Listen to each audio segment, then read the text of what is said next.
ஸ்ரீ சாய் சத்சரிதத்திலிருந்து அகங்காரத்தையும் உடல் உணர்வையும் ஒழிப்பதன் மூலம் பரமாத்மாவிடம் தன்னை முழுதும் அர்ப்பணித்து சரணாகதி அடைந்து அவருடன் ஒன்றி விடுபவனுக்கு ஜாதி தேசம் என்னும் கேள்விகள் குறித்து கருத்திற்கொள்வதற்கு ஏதுமில்லை. சாய்பாபாவை போன்ற அத்தகைய ஒருவர் ஜாதிகளுக்குள்ளேயும் ஜந்துக்களுக்குள்ளேயும் எவ்வித வேறுபாட்டையும் காணவில்லை. பக்கீர்களுடன் மாமிசம் மீனும் அவர் உண்டார். நாய்கள் அவைகளின் வாயால் அவ்வுணவை தீண்டிய போதும் அவர் அருவருப்பு காட்டவில்லை. சாய்பாபா அத்தகைய தனி சிறப்பு வாய்ந்த வியத்தகு அவதாரம் ஆவார். முன்னர் செய்த நல்வினைகளின் காரணமாகவே நாம் அவர் பாதத்தடியில் உட்கார்வதற்கும் அவருடைய ஆசீர்வதிக்கப்பட்ட நட்பை மகிழ்ந்து அனுபவிப்பதற்கும் நல்ல அதிர்ஷ்டத்தை பெற்றேன். அதிலிருந்து நான் பெற்ற மகிழ்ச்சியும் ஆனந்தமும் தன்னிகர் இல்லாதவை. உண்மையில் சாய்பாபா பரிபூரண ஆனந்தமும் உணர்வும் ஆவார்.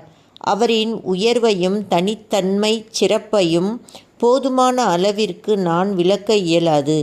அவரின் பாதார விந்தங்களில் ஆனந்தத்தை நுகர்பவன் அவருடையதே ஆன ஆத்மாவிலேயே ஸ்தாபிக்கப்படுகிறான்.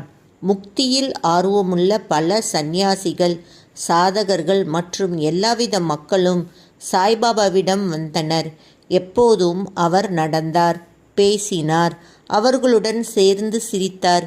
எப்போதும் தம் நாவினால் அல்லாஹ் மாலிக், இறைவனே எஜமானர் என மொழிந்தார்.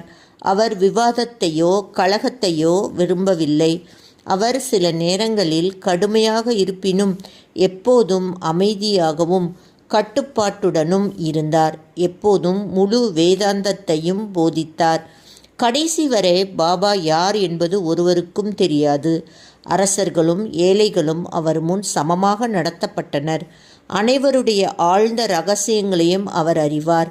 அதை அவர் மொழிகளால் வெளியிட்ட போது அனைவரும் வியந்தனர். சர்வ ஞானங்களின் கருவூலம் அவரே. எனினும் அறியாதவர் போல் நடித்தார். புகழை அவர் விரும்பவில்லை. இவைகளே சாய்பாபாவின் குணாதிசயங்கள். அவர் மானிட உருவத்தில் இருப்பினும் அவரின் செய்கைகள் அவரது கடவுள் தன்மையை எடுத்துக்காட்டியது. அனைவரும் அவரை ஷீரடியில் இருக்கும் பரமாத்மா என்றே நம்பினர். ஸ்ரீ சாயை பணிக. அனைவருக்கும் சாந்தி நிலவட்டும்.